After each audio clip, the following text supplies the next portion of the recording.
Hi everyone, and welcome to this evening's discussion panel titled Women in Academia, Underrepresentation and Discrimination. I'm Iysha, a research fellow here at the Dialogue Society, and I'll be hosting this evening's discussion. And we have well-acknowledged panelists amongst us today, Professor Abby Day, Dr. Christine Callender, and Professor Eileen Barker with us as well tonight. So all welcome to both our panelists and our audience tonight. This is the fifth panel we've put on in relation to women this year, and the third specifically on and around the topic of women empowerment. Underrepresentation of women and the gender pay gap are prominent issues within academia as well as with other industries here in the UK. Women compared to male peers earn less, occupy fewer top-tier positions, and receive fewer grants and scholarships. Women occupy very few senior positions in academia in comparison to their male counterparts, as well as earning on average 12% less for the same job. We're of course grateful to have our experienced and vibrant list of panelists with us this evening, and today's session will focus on exploring these issues specifically. Hopefully, of course, just some notes on the structure. After each speaker has given their talk and presentation, we can engage with questions with one another from the panelists, and also if any come in from the audience, we can kind of channel them in through the YouTube chat section, and then I'll bring them up and discuss with our audience today. And of course, we can have them in the final Q&A session as well. Unfortunately, one of our panelists, Dr. Shamila Ahmed, couldn't be with us here today due to health reasons. So we'd like to wish her a very warm get well soon and wish her a speedy recovery. And hopefully we can be together on other panels together. So without further stealing anyone's time, I'd like to get straight into the discussion. Our first speaker today is Dr. Christine Callender from UCL's Institute of Education. Christine's research focuses on the broad area of race, teacher education, gender, intersectionality, and leadership. She is currently the Institute of Education faculty lead for the BME Awarding Gap project and is the co-convener of the Race and Leadership Special Interest Group of BALMAS. Christine, the floor is yours. Thank you for being here with us today. Thank you, Iysha, and thank you for those of you listening. So in terms of my presentation, I will tell you a little bit about myself, my career, and before I go on to make some points about women in HE in terms of my own kind of experience. So I've been in higher education now for over 20 years, believe it or not. But prior to that, I was a school teacher. So I came into the university sector as a teacher educator, and that's where much of my professional life in the university sector has been. And it is also an area that is very, very highly populated with women. And I suppose one of the things I noticed that was common amongst all of the women in that particular field was that it was very difficult actually to get promotion, because the nature of the work was such that there weren't that many opportunities for you to develop the kind of skill sets and the knowledge and the understanding that one required in order to gain promotion and to, you know, to move out into to other things. So I think sometimes the issues that face women are also located in the fields within which we work. And certainly I would say when I entered initial teacher education, it was very difficult, I would argue, to be able to forge a career in education more generally, and it took quite a while actually to work out that was one of the stumbling blocks. So I think there's something about the area that we work in. obviously, as a woman of color, you know, my experience is also inflected not just by my gender, but also by my ethnicity. And I think for women of color, the experiences that we have are not necessarily the same at all. Some bits of it are similar and some bits of it are different to other women. But I think there's a very different kind of experience that we have. And I often use the analogy of a game of snakes and ladders to kind of describe my experience and the experiences of women like myself, in the sense that, you know, the ladders are there to kind of help you up and climb and to gain promotion, but invariably you come across lots of snakes and you end up sliding all the way back down again. And certainly that's been my trajectory. I gained promotion to a new post after 8 years in higher education, and went to a new institution, but that institution was not the right fit for me. And actually, after 18 months, I decided that was it, and I left. But when I came back into higher education, I had to come back in at a grade lower than that which I had been appointed to in my promotion. And I don't know if anyone has read Nicola Rollock's report, Staying Power, which was published in 2019. It was, she wrote it with the UCU in mind. And one of the things she argues in there is that the trajectories of Black women professors she was looking at in particular were very, very different and involved a lot of moving about. So you would move from a Russell Group institution and have to go to promotion in a post 92. And then when you come back to a Russell Group, like myself, you end up in a grade lower, and then you have to work your way up the ladder again. And that the amount of time actually took to go from entry level to promotion was quite significant, actually, in terms of time, and much, much longer than other colleagues. So I started to think about, what did that kind of look like for me, and what have been the enablers in that, what have been the barriers in that, and what does that mean for women in academia more generally. And I've actually found that some of the enablers for me in academia, strangely enough, have been white men. But they are men who kind of understand what it means to be an academic at the intersection of gender and race, or gender and disability, or gender and sexuality. So they understand the barriers that are there, but they've also been willing to be advocates. I won't use the word allies because I think that's problematic, but advocates, someone who kind of recognizes your strengths and whatever, but cuts a path to support you through. And I think one of the things that women don't get much access to is that kind of advocacy. We know that there's a huge gender pay gap. We know that despite the fact that the sector is predominantly female, women are less likely to get senior leadership posts. Certainly at my institution, our statistics have recently shown that even though we are female heavy in terms of our academic staff, if you apply for promotion, you are less likely to get it than a man will, which, is, in itself is quite interesting and to look at and to think about why is it, or how is it that these things happen, and what is it about the nature of the institutions within which we work that kind of create those gender imbalances and maintain them.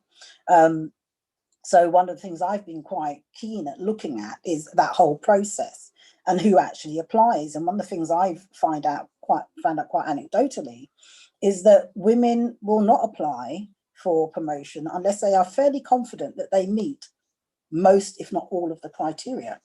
However, a man may not do that. He might say, well, okay, I can meet 75% of them. I'm going to take a chance and I'm going to apply. So I think there is something there about how we kind of value ourselves, or how we perceive the institutions value us, and the impact that then has on our ability to navigate our way through the academic space.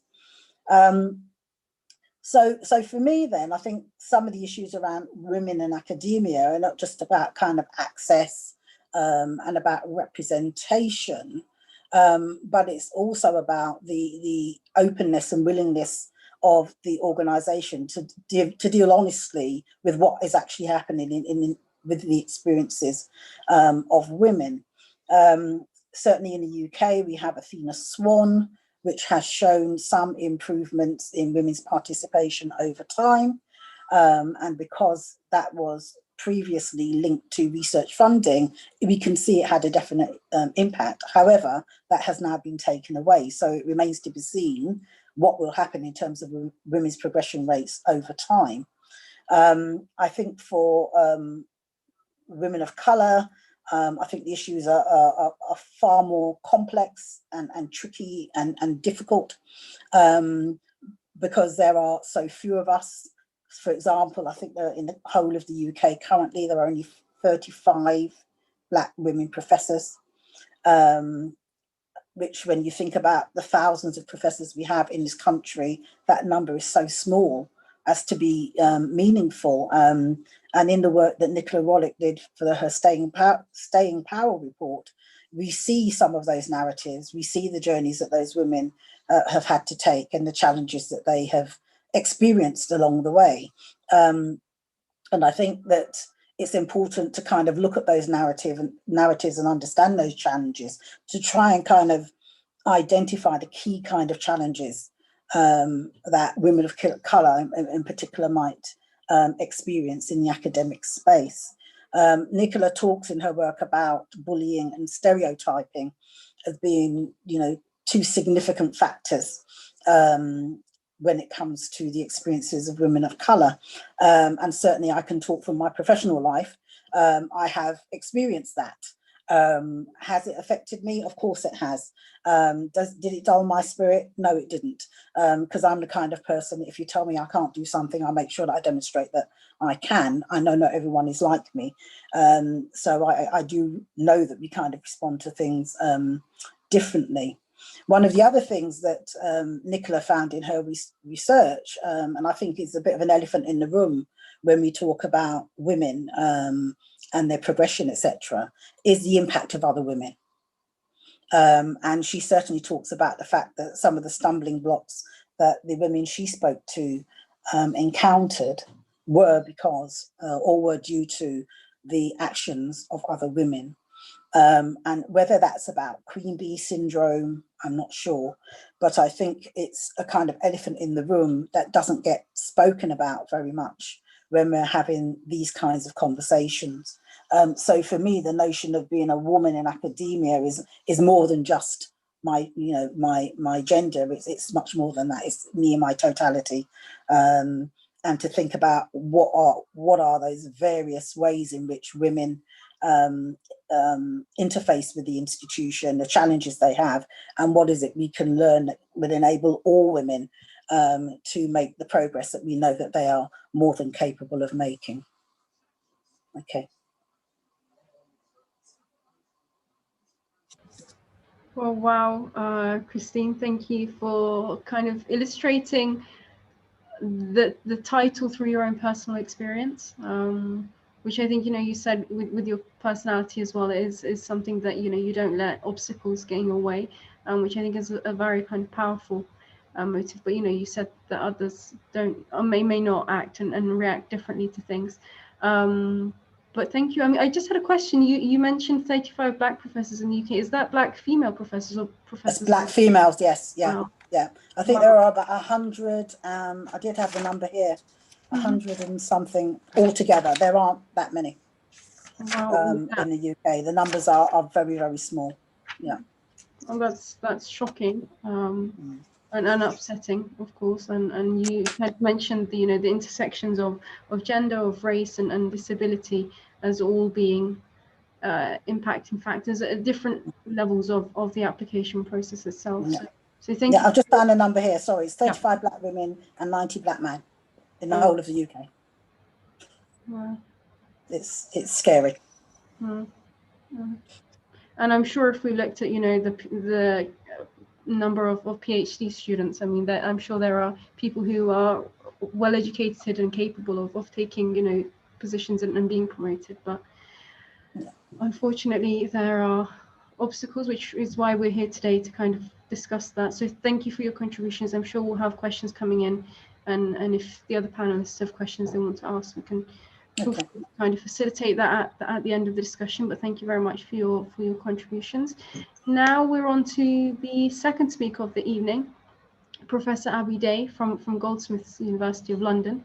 Professor Day's work is focused on building capacity and representing sociology of religion, both inside and outside universities, nationally and internationally, through teaching, research, publishing, and supervision. She was recently principal investigator on an ESRC project exploring the role and sociological impact of women's labour in churches and related communities. Professor Day, the floor is yours. Thank you for being here with us tonight. You're muted. Great. Thank you for putting this panel together, and for the other work the Dialogue Society has been doing. As you say, I'm at Goldsmiths, and my principal work there is about sociology of religion. So I'm going to focus a bit about that today. I wanted to address some of the barriers that I think have impeded women's progress.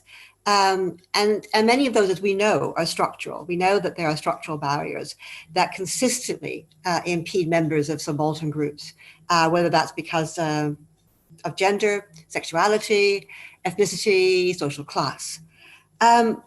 Particular problems that occur within the area of religion I'm going to talk about, but I want to talk about that within the context of what we are striving to do in so many institutions that we put under the rubric of decolonization or liberating the curriculum. I've been involved in that quite a lot over the last year or two, putting together various publications with myself and colleagues and trying to work out what we mean by that and what can we be doing about that. In doing that, I'm very aware of my own positionality. I'm a white middle-class woman. I come from Canada, from a family with a long history of settler colonialism. I'm aware of that, and I feel very strongly that I take this stance both as an ethical, but also epistemological stance. And I'm going to be dealing with the epistemological question today with a few examples I think are important. I want to talk about the history of the suppression of women in the academy, both through their work and through their research, due to a dominance of a certain field. I know that's very crudely sometimes defined as white men of the global north, crudely, but in some ways quite accurate. And I think that because of the way that the academy has been constructed and dominated, we do find some knowledge has been very skewed and I think impoverished. For example, some of the areas that we take for granted in the sociology of religion have been produced by men over the last century and a half or so, who often have concentrated very much on theory and written their kind of, as people would describe it, their master narrative, or even in a more gendered way, perhaps their seminal work. I'm thinking about the suffragette novelist and sociologist Charlotte Perkins Gilman, who wrote at the end of the 1800s very strongly about her observation that she felt that so much of what she was seeing in the academy was gendered, producing an apparently natural social order.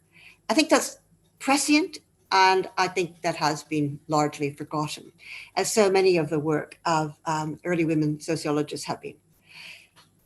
Most of the theories that we have about religion are created by initially men in contexts from which men were really excluded. I know the anthropology of religion has a long history here and has been trying to come to terms with that somewhat successfully for the past few decades.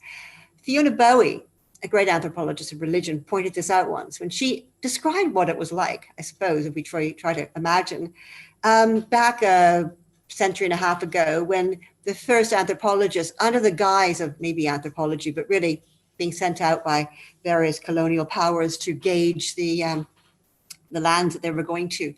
And they would turn up into a place and think, well, let's look at religion. But what were they going to look at? And what were they going to see? And of course, they were not admitted to private zones for women. Of course, they didn't talk to women. And so perhaps, of course, they decided that religion was what they saw. And those were often the very public rituals.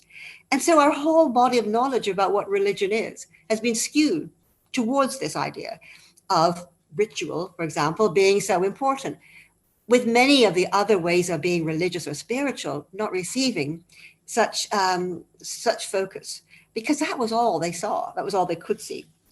So just as the knowledge about what religion is was created by men, about predominantly men, so we found that our understanding of what religion is has been impoverished. I use that term at the beginning of my presentation because I think that's really very much the point. It's not just being nice to people, it's being absolutely honest in saying that we have to understand what's going on. And to do that, we have to include voices, and those voices and experiences. So I want to talk about that and about how even in very early work in the sociology of religion, Brian Wilson, very famously in the 1960s, described secularization. But it was a book that was wholly resting on what he thought religion was, and very much a male perspective. He talked about the laity, as he said, but the laity, from what he talked about, were people in seminaries, mostly men. And he then got quite cross at those laity who he said, I'll quote him, often persist in commitment for community and family rather than for well-articulated ideological and intellectual reasons. Okay, so in this view, that doesn't really count very much, does it? If the laity, being women, are persisting because of their ideas of community and family, and not because of what may be more sublime reasons, that doesn't really count. Linda Woodhead talked about this idea of gender blindness in the academy, and saying that even looking back at the early theorists, take Max Weber, she described his idea of the iron cage, and Durkheim's concept of anomie as being particularly oriented towards men, talking about a realm from which women were generally excluded. And so again, right from the beginning, we can say that we don't even know what we have in store for us when we talk about religion, as so much of women's active religious and spiritual behavior was not included. For example, when I studied the behaviors of a small group of women, of Baptist women who prayed on a Wednesday morning, and I saw that they were praying about very important things for them, very important, their families, their communities. And I looked into other work on the subject and found Robert Wozno, who's an American sociologist, had written a book in a similar fashion about small groups. And he also observed that people often prayed about everyday matters. And he actually said that, and I'm looking here for my quote, he really lamented that. He said that a certain kind of wisdom was absent because the women were not using theological concepts or arguments. He said, in simplest terms, the sacred comes to be associated with small insights that seem intuitively correct to the small group. How many times do we want him to say small? All right. Rather than wisdom accrued over the centuries in hermitages, seminaries, universities, congregations, and church councils. But of course, what he doesn't say is all of those were dominated by men. And so the practices that he was observing in these small groups were not of the same weight or importance as that sort of spiritual labor that he was talking about. Somebody else, other people have noted that as well. I'd like to quote another eminent sociologist by the name of Marianne Weber, yes, sometimes a very ignored scholar who happened to be married to Max. And she actually took issue with some of what he was saying about the importance of religion. He would say being all about meaning and the search for meaning. And she was saying, really? Maybe it's not just about that, as she said. Maybe it's about practical needs for material existence. Maybe it's about the embodied sensual need for erotic and sexual gratification, the psychic need for agency or self-directed action, the emotional need for intimacy, and the ethical needs for moral autonomy and harmony with others. Steve Bruce, revisiting the early work of Brian Wilson, again picks up this theme of what is religion.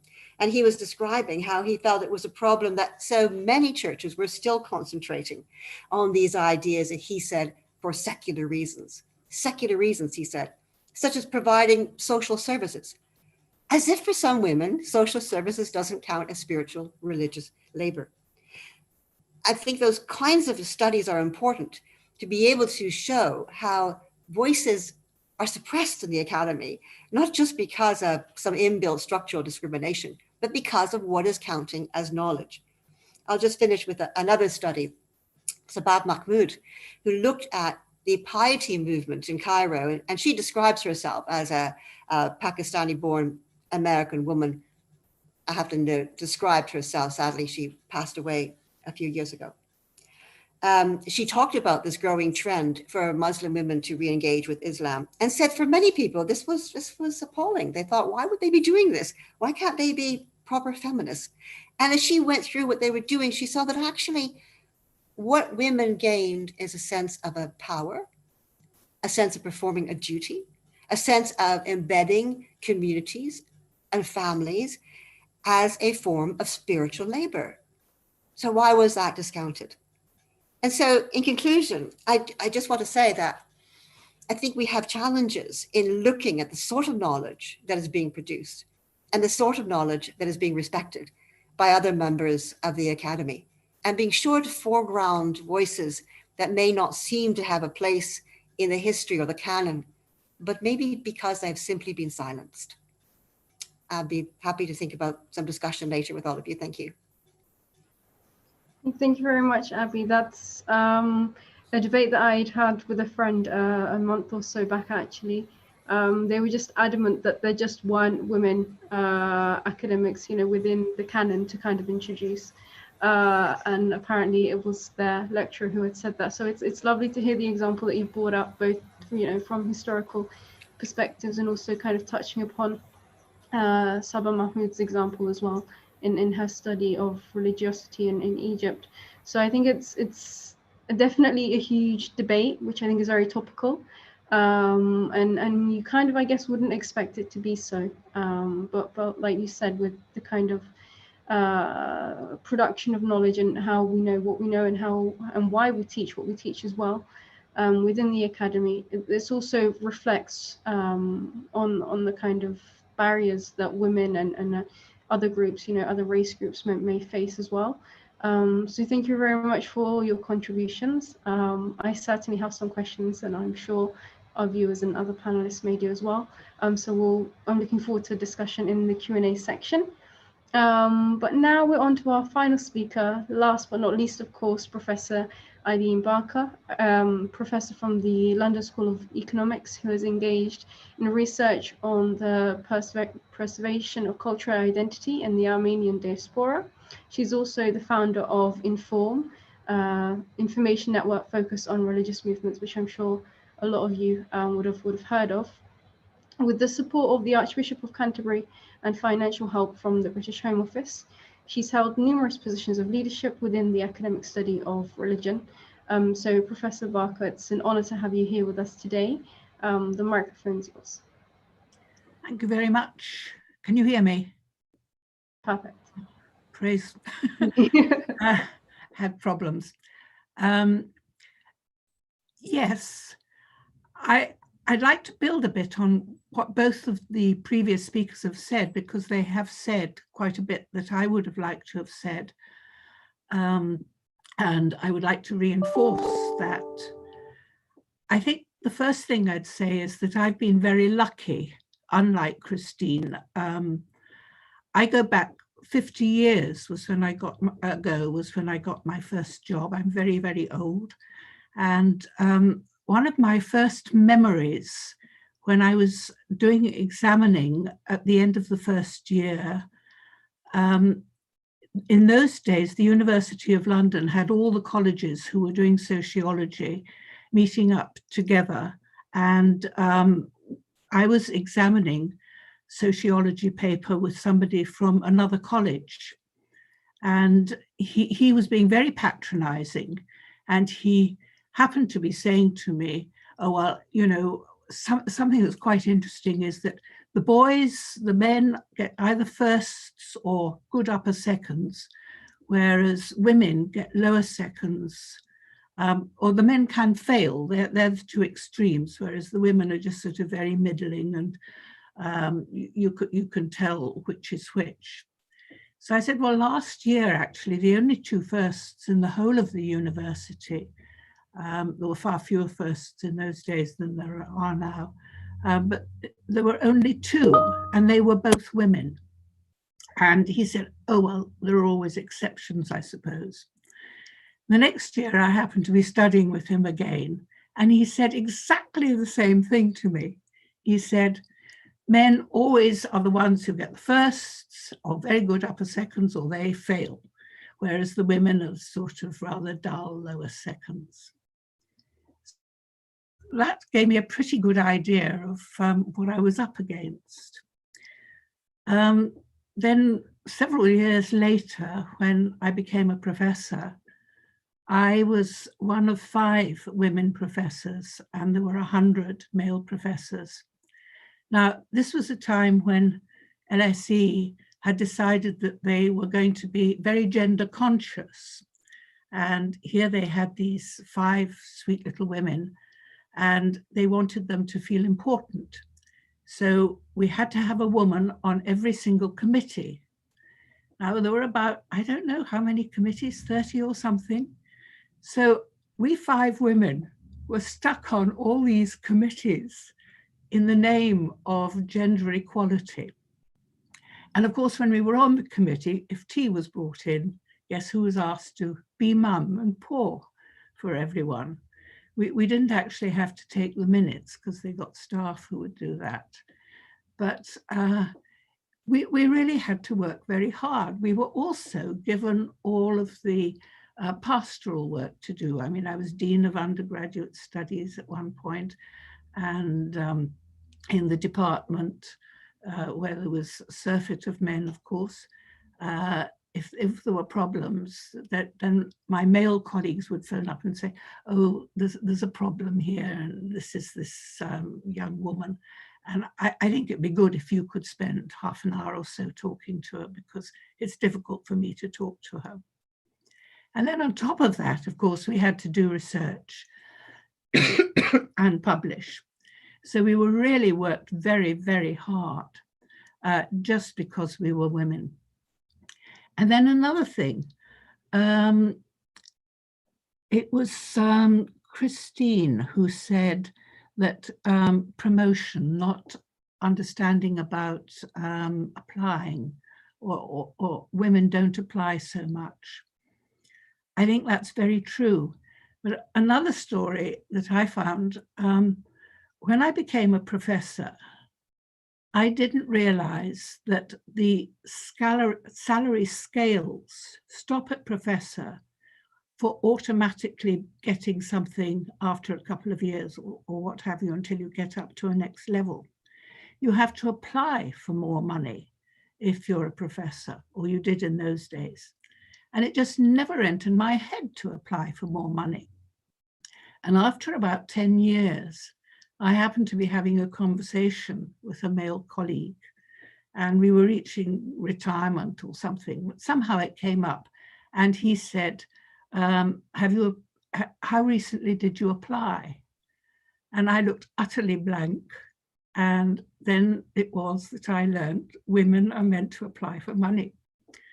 So I went to the director and I said, oh yeah, I didn't know this. Perhaps that was stupid of me, and he obviously thought it was. But he did give me 2 rises, but also he did it to the other women professors and told them, because I wasn't the only stupid woman who hadn't realized she had to fight to get an increase in salary. So you just got to be aware of what you're not looking out for, in the way that Christine said. You have to fight for things. But if you don't even know what you're meant to be fighting for, it's a bit difficult, but just keep your eyes open. Yeah, you had to do everything, but being a woman is difficult in a lot of ways, but there are also, I think, some advantages. And I'd encourage people to try and be aware of the advantages. If you're in a minority, you tend to get noticed more. I mean, it was partly because of all the committees I was on, but lots of people knew me, whereas they didn't know junior other teachers in the same way, just because I was a woman. And that might mean having to talk about what you were wearing. I remember wearing short pants, that shows how old I am, up to the senior common room as a dare. And of course, everybody knew about that. Now, in a way, that was annoying that that was how they knew me, because I wore short pants and I've got rather long legs, so it was a bit obvious. But it did have certain advantages. And I think there's no reason why we shouldn't exploit what advantages we do have. We're just more noticeable, perhaps, than spotty youths with horn-rimmed glasses or whatever, or these very eager beaver alpha males who irritate the older men. And whereas the older men like to flirt with the younger woman or be rather patronizing. And indeed, as Christine said, what was the word she used? Oh, the advocacy. Yes, I think that, you know, why not take advantage of that if you can find it? Because sometimes I've found women have been very helpful as well. And when I set up Inform and started employing people, I think I don't know, but I should think about 5% of the people who Inform has employed have been men. We've had women because they're just so much better. Nothing to do with sex, they're just better. And they happen to be women.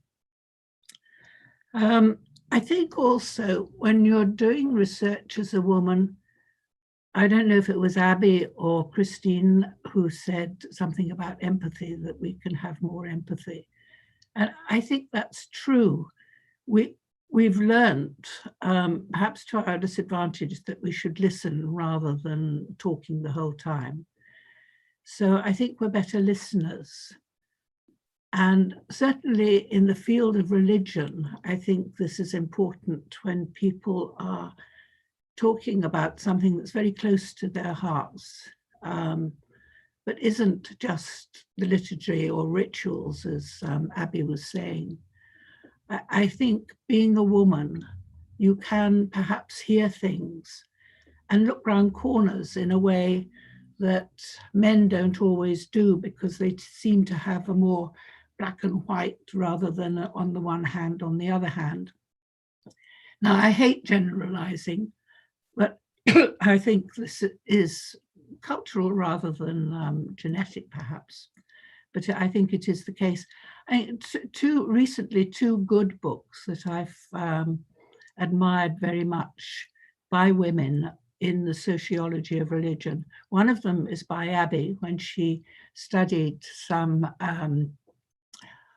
older women in the Church of England. And these women are practically invisible. Nobody thinks about them or realizes what they're doing. And she went and she became one of them. She did participant observation. And she was, I mean, the interest in some ways is that when this generation disappears, it isn't being succeeded by another generation. But what she was doing was showing the specialness in what people take for granted, the ordinariness. And then the other book that I'd like to mention, again by a woman, is by somebody called Annabelle Inger. And her book was Salafi Women. And the cover, excuse me, is of a woman wearing the whole, you can just see her eyes, what Boris Johnson provocatively called the letterbox. And behind is a red London bus. And, you know, it's sort of saying, what is a woman like that doing in modern London? And forgotten her name now, Annabelle does, is show how ordinary these women are. They really are just like you and me. Obviously not just like, but they're not weird and strange. And actually, my main work hasn't been really with Armenians. It's been with new religious movements, what people call cults, and anti-cultists, the social reactions to new religious movements. And the new religious movements, everybody says, oh, how exotic and everything. And to start with, they do seem, but actually the people in them are perfectly ordinary. And that's why I turn to the anti-cultists and the people who attack them, because in some ways they are more interesting. I'm trying to understand why hate is generated. How am I doing for time? It's about time I shut up, isn't it? Well, let me just finish by saying, don't be put off doing research, promoting yourself. An academic life is a great privilege. It's hell sometime and you're treated appallingly, but you get advantages and possibilities that most people don't have. And I've really enjoyed my life, and I think it's worth pursuing, and the rewards far, far outnumber the disadvantages, even for women, and perhaps even for women of colour. So I'll stop there. Thank you very much, Eileen. I mean, that was definitely a very empowering and inspiring, sharing of your personal experiences within academia. Being invited to a committee and then being asked to play mum and pouring everyone's tea to, fighting and actually getting there. But then, at the end of the day, saying you're proud of the life you've lived, you're happy with the life you've lived, and it's being a fulfilled job, working within academia. So I think that's definitely inspiring. I'm just looking through the questions we've got, and we've got quite a few come through. So the first one, I'll just kind of open it up to everyone, and it may be a topic that we've kind of missed actually whilst discussing. Do women with caring responsibility, so I think we could add parenting in here, perhaps, face more challenges within the study of academia itself? If anyone would like to answer. I was going to, sorry, Eileen, you go ahead. Yes, undoubtedly they do. There's no doubt. Yes, I mean, I was lucky. I had a very good husband, a very good father. Actually, the children used to say he was a very good mother, and I was all right as a father, which I'm not sure that I entirely appreciated, or it was meant as praise.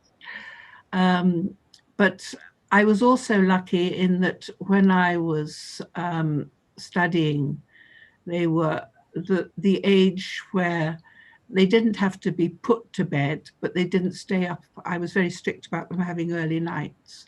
Mm-hmm. And I did have an au pair girl when they were still young, which was helpful. Although sometimes that just meant you got a third child. Looking after the au pair girl, but it is a problem. I think now there are nurseries, certainly at LSE for some time, they've had nurseries, which I think are rather expensive actually, where you can leave your children. And some of these can be quite good, but there's no doubt whatsoever.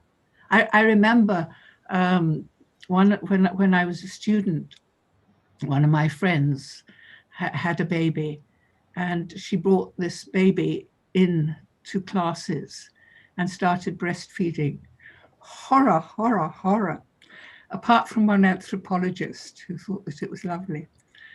But now I think that this happens far more easily. But it's difficult because you are, and of course, if you have maternity leave, this means, quite apart from anything else, you miss out on getting a full pension, which I haven't got because I started late after children.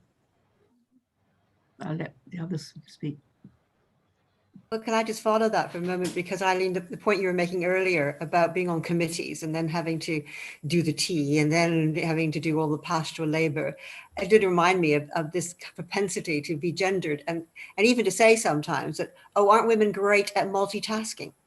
And I always tell people not to fall for that, because it's just a way that, you know, men can say, well, you know, I just wonderful how women can, like, you know, do their work and also juggle this. Well, because we have to.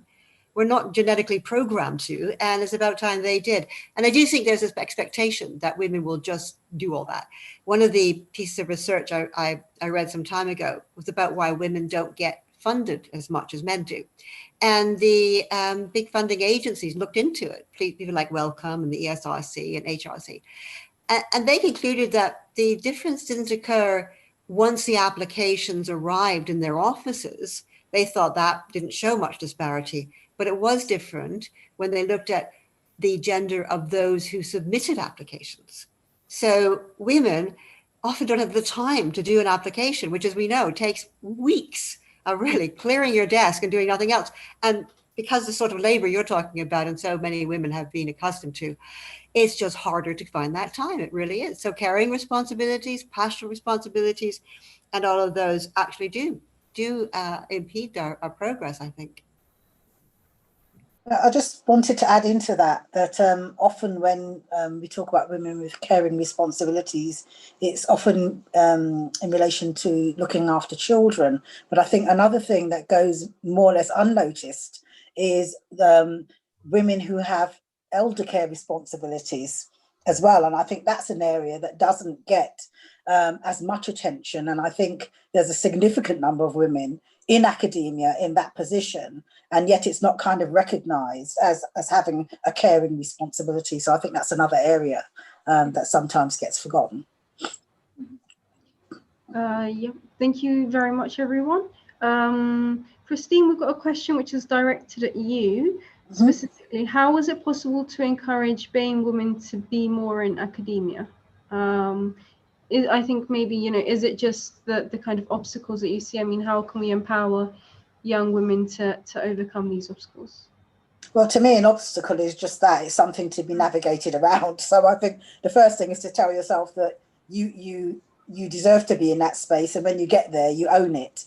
It took me a long time to get to that place myself, because you kind of go into higher education and there's a structure there and you think that, you know, you're going to progress in the structure like everyone else. And you realize that, no, you've actually got to play the game rather differently. So I think the first thing is recognize that you have a place there. I would say contact academics whose work you may have read or you may know, and ask them to talk to you about how did you do it? What are the kind of routes in? What kind of things I need to do?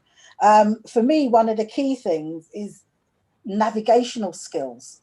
I think that's, for me, one of the key things that's helped me to get where I am now is actually understanding the organization, but also working out how you navigate around and under and whatever direction you need to get to the point you want to get at.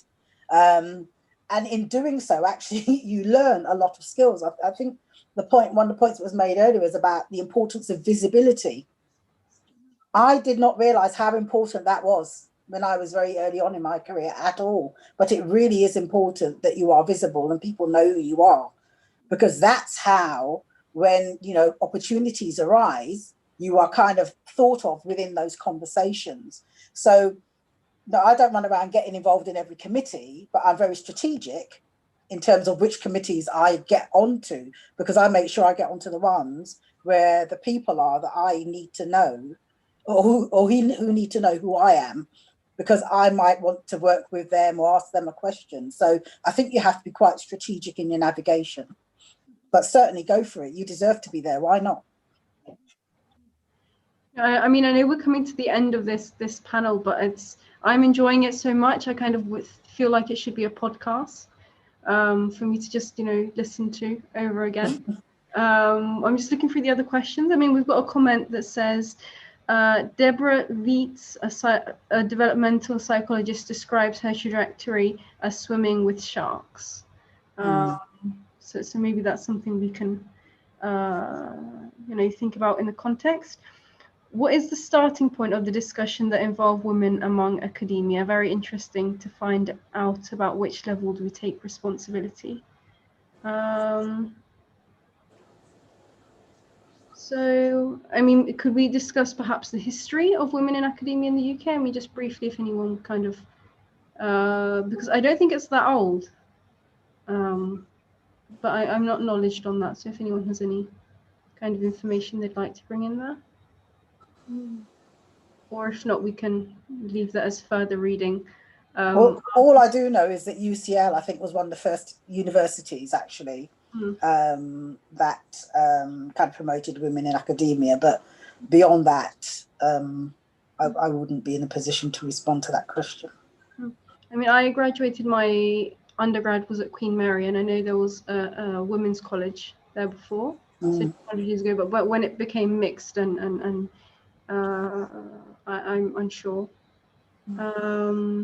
Bedford was a women's college.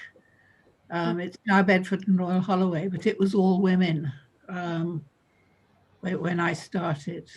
LSE was actually started by Beatrice and Sydney Webb, and Beatrice was a pretty fearsome lady.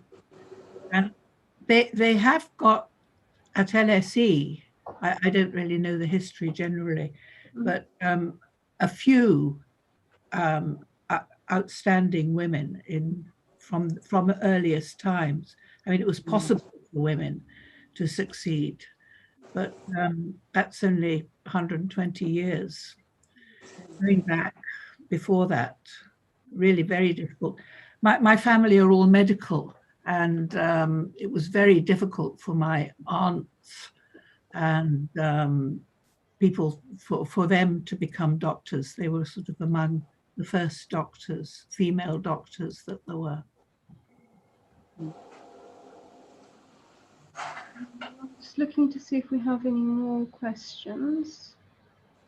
Do the challenges get eliminated as you gain seniority in your positions, or are there new obstacles in every step of the way?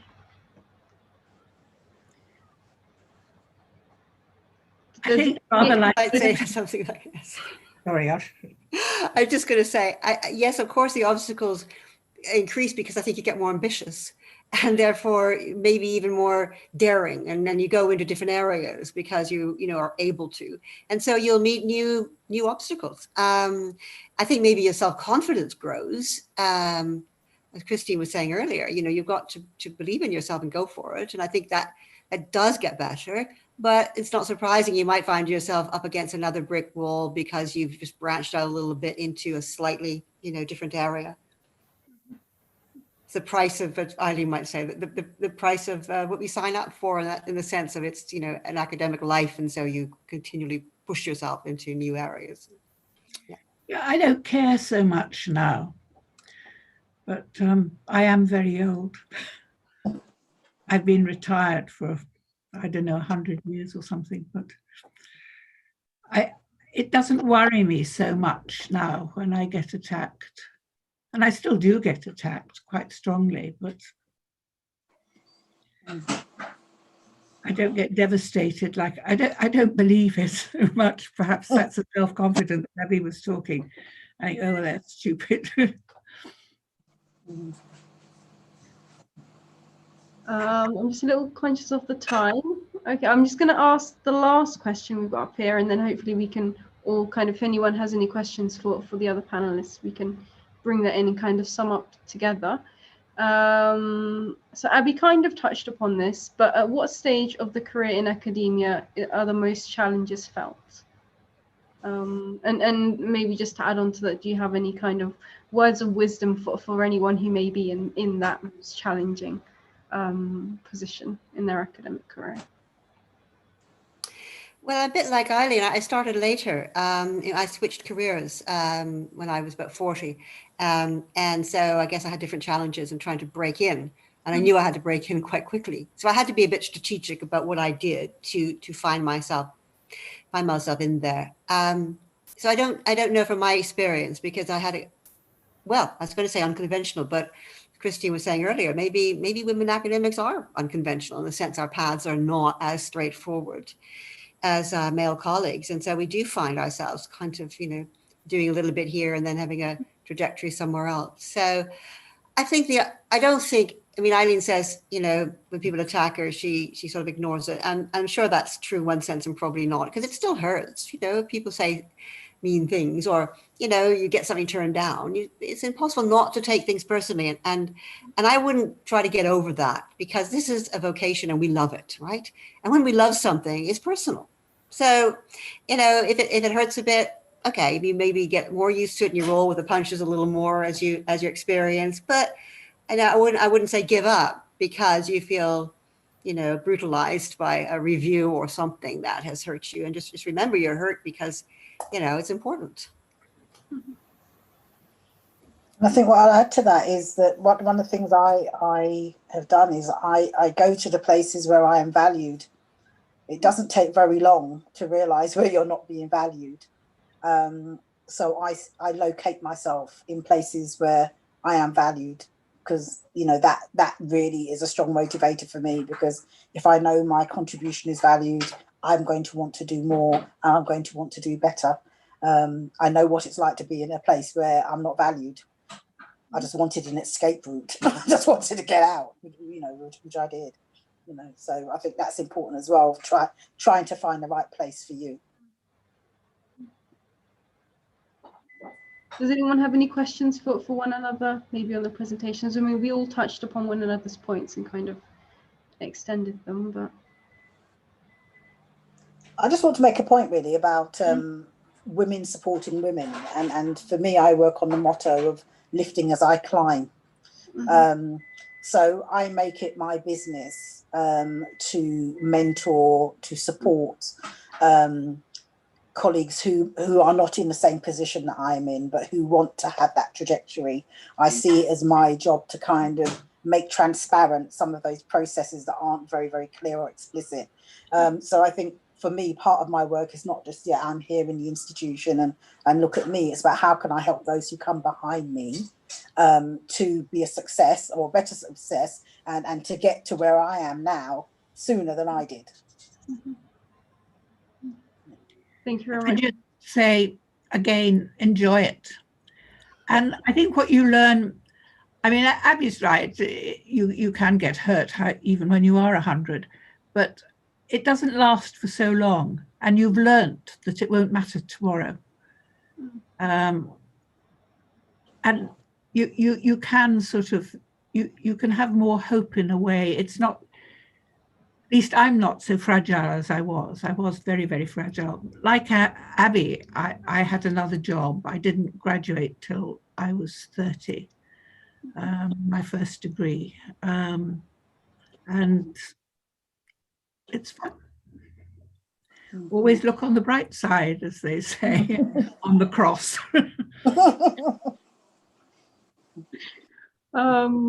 Well, thank you. There's definitely a very kind of motivating, I was going to say a happy point to end, but a very kind of motivating and hopefully empowering point to end. I mean, this has been a panel that I don't usually share with a lot of friends. I don't really share the work that I do, but I think this is one that I'm going to share because it's empowered me. I feel more empowered, as a master's student who aspires to go into academia, and I will definitely share this with mentees that I've had who I think want to go on the same path. I mean, I've always kind of perceived academia as being one of the hardest jobs to get into, but as Eileen said, it's definitely one that I kind of envision as being enjoyable despite all the hardships. So thank you for being here, as each and every one of you have kind of been a virtual mentor, and as long as this video stays on YouTube, I'm sure it will be for many other aspiring academics. So thank you very much for being here with us today. Thank you so much. I hope you enjoy the rest of your evening. Thank you very much. Bye, everybody. Great evening. Bye-bye. Thank you. Bye.